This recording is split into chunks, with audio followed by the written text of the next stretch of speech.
Welcome into the 615 Sessions podcast here on the A to Z Sports Streaming Network. Lovely to have you guys in for another episode of the show. We got the mighty wordsmith, Joe Rexroad, entirely too close to Joe Rexroad's face, but either way, we're grateful to see our friend. Hello, Joseph.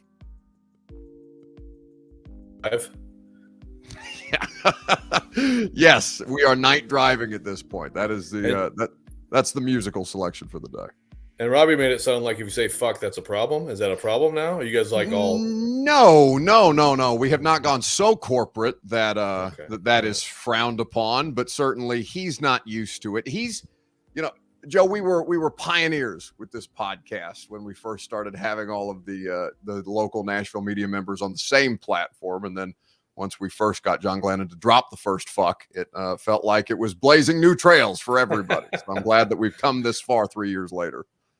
I didn't realize he had the first one. Glennon of all people. That's so weird. No. He didn't have the first one. That honor belongs to Kaharski. It took the most amount of time to bully Glennon to get him to say it. Yeah. Now I remember. You're like, come on, John. Come on, buddy. Yeah. Okay. Mr. Straight-Laced John. That makes sense. Yeah. Okay. That sounds about right. Well, we are always grateful for the mighty wordsmith's presence here on the podcast. Of course, you can hear him from 6 to 10 a.m. on 102.5 The Game.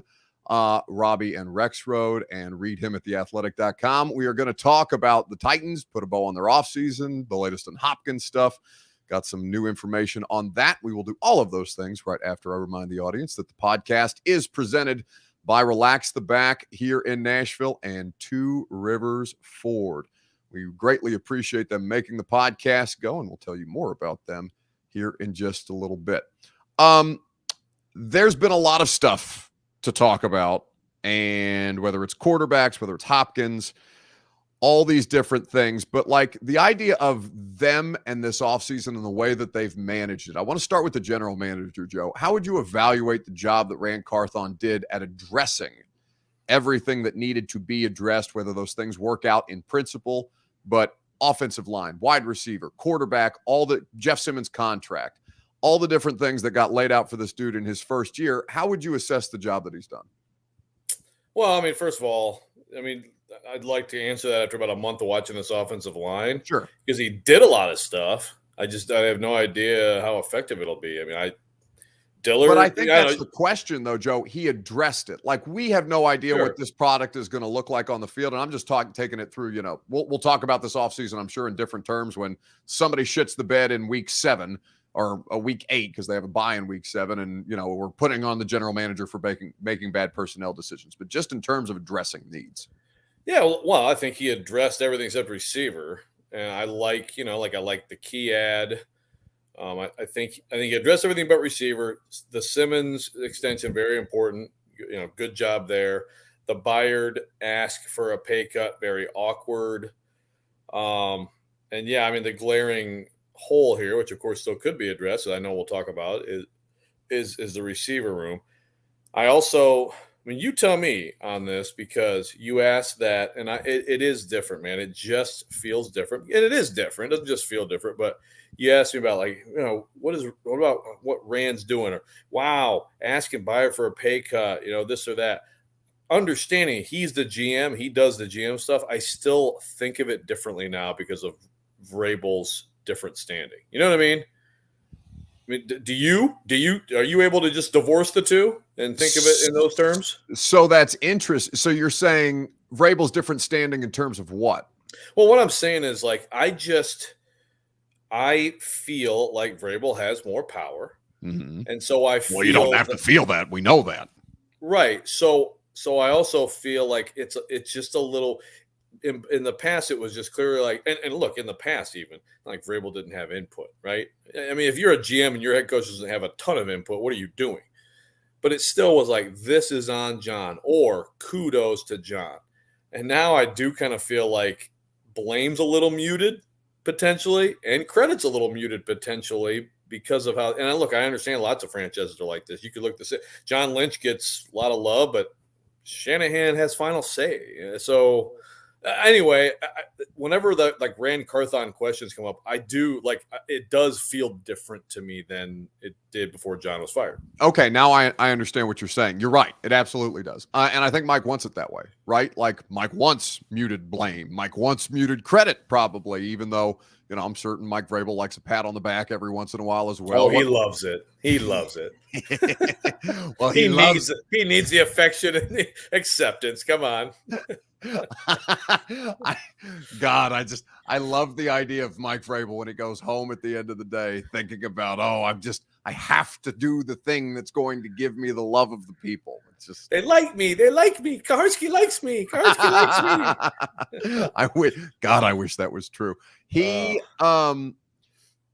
is in an interesting spot, certainly, and maybe we should talk about this stuff more in terms of Vrabel because. I mean, Joe, I don't know what you heard about their draft, but that was very much Ryan Cowden driven until he was no longer with the organization, draft and free agency. Ryan Cowden driven as in decisions.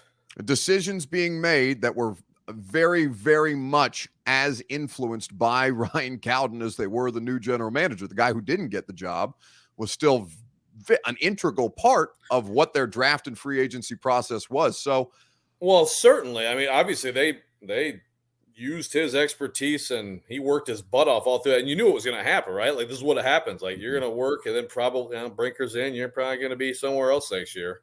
But just before you proceed, you heard that, like, there were moments where Cowden kind of interjected and said, no, we're doing this. Now, I don't want to say interjected, but I will say that because I don't know that to be specifically so. But what I was told is that a lot of Cowden's influence was certainly felt, I mean, almost as much as Rand in the free agency process, even though we linked almost all of those free agents to Rand. And, you know, certainly that doesn't hurt anything. But that as far as his input, his evaluation, the time that they've spent already, as we understood through the draft process before John was fired, like Ryan Cowden was a very important piece, if not as important as the guy that they just picked over him to do the job. That's interesting. Well, what I'd love is to be able to go back and I want to see like the scorecard of the times Cowden yelled at John Robinson and said, no, and that's one thing that I heard too. And really, I mean, I heard from both of them in the process, like he definitely not a yes man. Like obviously Robinson has, Robinson's the GM, but Cowden, one reason that John liked him is that Cowden had his own opinion and could be strong with it. Cowden's going to be a good GM someday. So using Cowden and his expertise, I think makes sense. Obviously you want to be able to push forward from that, knowing that he's going to be gone. That's interesting. Yeah. Well, it just, I'm so fascinated to see what Rand's role ultimately ends up being here, because I don't think you mentioned it feels different than when we were talking about John. It is different than when we were talking about John. I think that the role of general manager for this organization, while, largely the duties will remain the same, I think what's happening now in practice and in principle is different than the guy who used to hold that job. Yeah. Well, and obviously the department is changing too, right? I mean, if anything, one thing you can say about Rand Carthon's imprint is that it is starting to look a lot more like the Niners setup is, right? Which makes sense. Of course he would do that, but this very much did not look like that not long ago. Yeah. Joe Rexrode of 102.5 The Game and The Athletic, or The Athletic and 102.5 The Game, I don't know which one he prefers first, is here with us on 104, not on 104.5 The Zone. Damn it. There's too many numbers. There's too many places. There's too many outlets. We're on A to Z. This is the 615 Sessions podcast. I'm talking too much today. I want to talk, is DeAndre Hopkins, is the sweepstakes an actual sweepstakes, do you feel at this point? This is exactly how I thought it was going to go down. I figured they'd both give offers that are sane and human, and he'd check it out. I can embrace the idea that he was here and he was there because they were at least in the ballpark. And I think that he's holding out hope that something's going to happen to drive up the price. And in the meantime, miss some camp. Okay. I mean, look, especially with these two teams, it's the same offense he spent most of his career in, right? Yeah. No, that's So not the same offense, it sounds like, based on the way that things have developed, but I think there's going to be a lot of familiarity, certainly in terms of a lot of uh, what he did in Houston, they're going to do here, and the terminology too, yeah. right? And I would think, well, I don't know about the terminology. I can't speak to the terminology, but I would think that there are a lot of similarities, even though the personnel is a little bit different. Like, Yes, very. I would imagine that he's going to know some things. Should he land here? Should he land in New England? DeAndre Hopkins is going to know some things, but I want to And play. he's a veteran in the league, so like I feel like it's going to, we'll see. Maybe someone out there has a devastating injury and there's desperation or whatever. I mean, the Chiefs get to the point where they want to, come back and find the money. But if you're him and it's not going to be that big of a difference, I mean, I'd go there. Like, Right. Isn't a ring chasing at least part of this? Well, I'm going to play for you. I don't know if you've seen this Albert Breer clip, but I've used it on the radio show this week. Albert Breer kind of laying out the case basically for DeAndre Hopkins and the Chiefs. The meetings went really well. He had one-on-one time with Bill. How well could they have gone if he left? Well, he had one-on-one time with Bill. I think he's intrigued by the idea of playing for Bill. I know he communicated with the Titans while he was on the visit. He's got a close relationship with Mike Vrabel. All indications are he's still intrigued by the idea of playing for Belichick. What this tells me that he wants to wait till the start of training camp is that he's still holding out hope that he's going to play for a contender, like a true contender, like a Buffalo or Kansas City. And the one thing you want to watch here, Kansas City's got almost no cap space. They're working on a long-term deal for Chris Jones, their star defensive tackle, to lower his cap number. If that happens, the door could open back up to him going to the Chiefs. So I think really what he's waiting for is something like that to materialize right now, because the money isn't great. It's not the Odell Beckham level, which was what he was looking for. And like, absent the money, I think he does want to play for a true contender. So that's courtesy of NBC Sports Boston. And I want to get Joe's reaction to that here in just a second, right after I remind people that the podcast is made possible by Relax the Back Nashville, your one-stop shop. I know Joe's back hurts all the time. He's old. He probably needs a new desk chair. He probably needs a new mattress. If he needs any of those things, he can go to Relax the Back, hashtag We Got Your Back Nashville. Their storefront in Green Hills, a great spot for you to check out all of their great options. They got me on the standing desk train. I love it. You will as well if you're somebody who needs just a little bit more activity in your work from home or home office lifestyle. Relax the Back has you covered. What did you think of what Breer had to say about the Chiefs? Yeah, it's interesting. And that doesn't come across to me as just him speculating either, right? So, yeah, look, I think that makes sense. Now, will the Chief? I want to know on the Chiefs side, is that something that they're actively thinking about? Because that sounded very much like a Hopkins agent side of report kind of dream scenario. Do the Chiefs want to get into that? I mean, I don't know why they wouldn't. But then again, every year, I guess I say every year, there's been 1 year without Tyreek Hill. But like last year, I'm like, man, I don't know. Those guys? And then you're like, oh, yeah, okay, yeah, they're fine. They don't need it, right? They played with 2 and 3 tight ends all year, and they were a better offense for it, to be completely honest with you, which is kind of crazy to think about. Like, I agree with you. Not that we're out here trying to guess people's sources, because that's not productive, and we'll leave that for Kaharski. But I think that, God, the way he goes at Mike Garafolo makes me laugh every time. I don't know why he does that, but anyway. Speaking of people he likes to source guests on, Diana. Diana was on the radio show today, and she had just spent 3 days in Kansas City. She talked to Mahomes, she talked to Veach, she talked to Andy Reid, and Hunt, the owner of the Chiefs, because she was there for the ring ceremony, right? And she said basically that what the feedback that she had gotten, sure, who wouldn't want a player like DeAndre Hopkins, but right now it's not something that they're necessarily actively working towards or focused on as any kind of a primary option. Like, they won a Super Bowl last year and their best wide receiver was Juju. It's just, right. It's not something that they necessarily need. Now, it's possible, but I do think that the more time that passes, there was always going to be time, as you mentioned, with this. But the more time that passes, I don't think it benefits either the Patriots or the Titans, because they're the 2 first out there. And, the longer that it goes, they're just going to keep looking around and be like, but are we good enough? No. Are you going to go to Dallas and maybe wait for somebody to call you there? Is Indianapolis with $18 million in cap space, does that intrigue you more? Don't you like us? I don't think that them being first out there and having to wait the longest works to their benefit. Yeah, I hear you, but you know what? If something like if the Chiefs were to come close, that to me seems perfect, right? I mean, you've got a fantastic offense. You get the best offensive designer in the league, best quarterback in the league, and you it's not on you, but you can get a ring. But I mean, if that doesn't materialize, I could still see him coming back and saying, "Okay, after all this, nothing else great. How about like a couple mil more?" And then, so I mean, I can't imagine he would pick the Patriots over the Titans. Like it is possible, Buck, that they end up just the only two teams that give him what he would consider credible offers, right? And that is and they haven't even given him the offers yet, right? Like that. God, I got fake aggregated last week for playing a Florio clip saying he had gotten an offer, and then all of a sudden I'm the one reporting it. I got very upset text messages from many people in the Titans organization, and then I had to explain to them, no, this Dov Kleinman thing, he's not actually a real person. It's Dov just Kleinman. a thing on the internet. What the hell is that?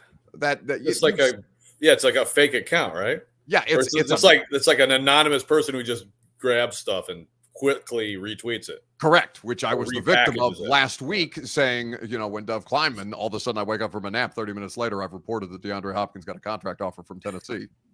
Anyway. But he knows their parameter. He knows correct. Where they are. Yeah. Yes. And his agent will have been made aware of that. The only reason that there has not been a physical offer handed out is because neither the Patriots nor the Titans want the agent to turn around, hold up the official offer from either of those teams to another team and say, can you beat this offer? That's the only reason why there's not actually like a physical document that's been presented to Hopkins' side of things. So would you rather do a 1-year deal or a multi-year deal with him? If I felt good enough to offer him a fair amount of money this year, I would consider a 2-year deal with him, and obviously that way it's easier to, I mean, you can do different things with it anyway in terms of like cap number and all that stuff. But look, man, I mean, if he can stay healthy and he's past that stuff, and I do buy into the idea that, look, even if he does lose a step or two, like he can still be effective the way he plays, just the reality of his frame and his hands, like give him an edge in a lot of situations. So if it's like this year and now you actually, I think have a chance with this offense if he is that guy. And then next year, if it's Levis, if that is what is going to happen, then why would it be bad to have him around, to help that team along, even though it looks like it may certainly be a step back kind of year. Yeah, it's not to plug all the things that I'm doing currently, but I literally just wrapped up a podcast with Greg Cosell not 20 minutes ago, where Greg went through every element of why DeAndre Hopkins' game is going to age a hell of a lot better than your Julio Jones, your basically every other veteran wide receiver that Titans fans cite as to not do the Hopkins deal. Right. He's just not the same kind of player. And I don't know how to articulate that well, so that's why I outsourced it to Greg. So if anybody's been paying attention to the Install podcast on top of this one, that episode will be in your feeds here in about 2.5 hours. So keep it on. It's like Kareem. Kareem was old as hell, but he still posts you up, and that hook shot will still get over you.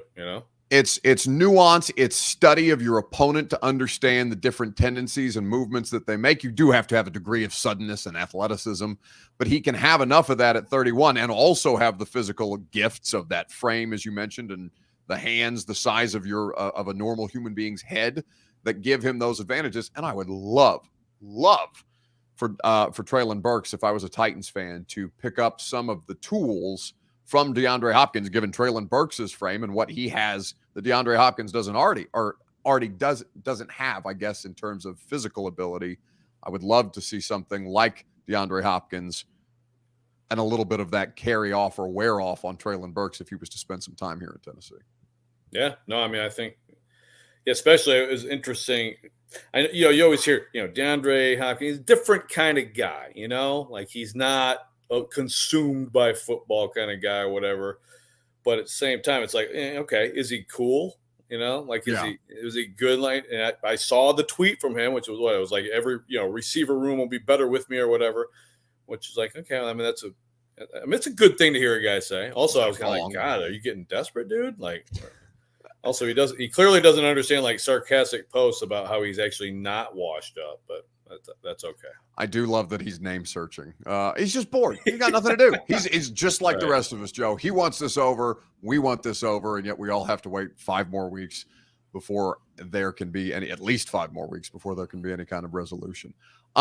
Let's talk briefly about the offseason and some of the players that got work. I know you have to get out of here in about 5 minutes. I just want to remind the audience quickly that Two Rivers Ford makes the podcast possible. 40 years here in Middle Tennessee with award-winning customer service and quality American-made Ford vehicles. I'm a Two Rivers Ford customer. I know Joe drives a Ford. Not to loop Joe into the advertisement because we're not paying him anything, but I know that Joe would have exceptional service were he to take his Explorer out to Two Rivers Ford in Mount Juliet or online at tworiversford.com. Do you remember that one time we did a podcast in your car, by the way? Shit. Kind of. It was hot as hell. It was training camp. You had somewhere to be. I had somewhere to be, and we had to do it in your car. I ultimately think I forgot to hit the record button on that. I don't think that podcast ever saw the light of day. Are you serious? Yes, I think that's true. And how many years ago was that? At least 2. No, more than 2, because 2 would have been COVID. Pre-COVID? Yeah, pre-COVID? For sure pre-COVID. Good times. 3 years later, now I'm comfortable telling you that one didn't make. I wondered. I was looking for that, man. Like that was maybe the best podcast we've ever done. It was fun. The idea that you have dark interior in your dark car is a terrible decision by you. Anyway, the quarterbacks are the thing that people are going to talk about the most coming out of the offseason. Is there something that supersedes the quarterbacks discussion to you from the month of mandatory minicamp, OTAs, and rookie stuff that we've seen? No, I mean, this stuff is it's basically 7-on-7 football. So I'm trying to watch Dillard work against Weaver, or Dillard work against Keat, but I don't know. It's not there. There's not much. So no, that's basically it. I mean, the quarterbacks and then the receivers, I was interested. I although everybody identifies me with NWI, I'm actually maybe more of a Racy McMath slappy, because I know, man, but I thought that we were seeing something last camp. I really did. I don't think. Yeah, what we were seeing is Caleb Farley getting his ass roasted. I don't think it was just that, man. I don't. But I don't know. I was interested to see, and just the offense in general too. I mean, it looks different. I like what they're doing with like Tyjae Spears and stuff like that. But yeah, the quarter, obviously, it's important. It's about what I thought. I mean, it was like if Malik Willis doesn't, if there's some discernible improvement from Malik Willis, that's a real problem. And I thought there was. Now, I thought still here at times it was like, ooh, too ponderous. Oh, that one sailed on him. Stop patting the ball. Yeah, and Tannehill is obviously the by far the best quarterback on the team. But I did think that it's clear Willis has been working hard, and he made some plays where you're like, yeah, there's some stuff there, with him. Well, and it's not even that. Like, there's not enough there from Levis yet. Maybe there ends up being to supersede a slightly improved Malik, right? That I thought was the larger takeaway. Yeah, but that doesn't surprise me either. I mean, to me, if they're like close, then that probably still bodes well for Levis and camp. Now we don't know, but I mean, I think it probably does. I thought with him, definitely there were plenty of times where like, yep, there's a rookie quarterback who just has not been in this kind of stuff before with all the different things, the moving parts, even though he's been in a quote pro style offense. It's not the same thing. It's not the same thing that people flying around, even though they're in shorts and helmets. And he just looked like a rookie who's swimming. But I also thought with him, I think you saw both things. One, just again, it's like this, man, how did that one fly off his hand so errantly? And then here and there, the easy flick of the wrist, and that ball is 50 yards downfield on a line. Like, oh, okay. And the athleticism, the play he made to get Wiley a touchdown in that red zone period was he sacked in a real game, but like that was a nice play. I mean, it's the most interesting thing. And yes, I'd say they're right around in the same neighborhood. I'm not surprised by anything. It's going to get more interesting as we go once everything resumes in 5 weeks. Yeah, and they'll figure out, what it looks like in training camp, and they'll have the Vikings and Patriots to go up against to see how much better these guys have actually gotten without, live in-game reps beyond preseason. So it's going to be fascinating, and I'm looking forward to it. You can listen to Rex Road ponder all of these offseason questions on Robbie and Rex Road 6 to 9. I said 6 to 10, 6 to 9 a.m. on 102.5 The Game. And, of course, you can read him in The Athletic. Is there anything that people need to be paying attention to? Did you do anything interesting today that people need to go back and listen to? What have you done lately that I can plug? Nah, it's pretty much just, making the donuts. But I thought that we were talking about Bonnaroo, man. I thought you want to talk about Bonnaroo? You and I were both there on Sunday. I have never been to Bonnaroo. Have you? No. Your logistics on the way out, I understand, were nightmarish. Maybe that's not the best place to start. But Joe, I maintain that of all, and I'm certain because you're old, you've been to more events in your life of consequence than I have, but I've been to a few. There's not a Super Bowl, Indy 500, Stanley Cup playoff game, any of that I have enjoyed as much as I enjoyed 15 hours in Manchester, Tennessee, listening to live music with the setup, just everything that they had over there for people. The weather was phenomenal. I had the time of my life on Sunday at Bonnaroo. Good. So did I, man. That was an incredible day. And my 12-year-old daughter was there from 9 a.m. departure to 3 a.m. at home. Hell yeah. And never complained one time. She absolutely kicked ass. She got into a mosh pit for Girl in Red. I mean, it was. She got a mosh pit? Okay. Yeah. Girl in Red wanted to it was very good, by the way. We saw 9 bands. She was like, okay, I'm going to teach you guys about the mosh pit. And so I'm like, all right, go ahead, get in there. Baby's first mosh pit. I love it. It was So, amazing, man. So who did you go for specifically? Of all the acts that were out there on Sunday, was there one when you saw Sunday, you said, okay, I've got to be there for that? There were 3, one of which I've seen, Pixies. And for people who don't know, Pixies, man, you got to know the Pixies. They rock your brains out. And they started and Dave Grohl, to his credit, tipped the cap, said Pixies who inspired all of us. I mean, the Pixies could have been as big as any of these bands. So I've seen them. They were amazing. But also Franz Ferdinand, which is, I love that band, and they kicked ass. And then, but Foo Fighters is the man. I'd never seen them, which is a huge oversight on my part. And in the last year, I've seen Red Hot Chili Peppers, Pearl Jam, and Foo Fighters for the first time. Bands that I should have seen in the 90s when I actually was in my prime, But I tell you what, you tell me.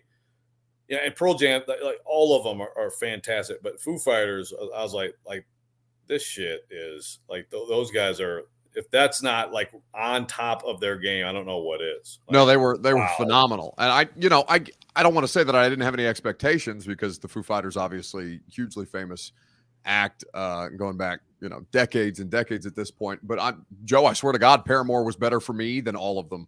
All of them. I like them a lot. Start to finish, and maybe that's just generationally, because they're both rock stars, right? And Foo Fighters is certainly a different kind of music, but I mean, Foo Fighters were phenomenal, and I still came away thinking, and I shouldn't have, because Dave Grohl was electric the entire time. They played way longer than they should have. I love that he got the opportunity, even though it wasn't my favorite part of the set, the moment with his daughter on Father's Day. I thought that was badass, everything.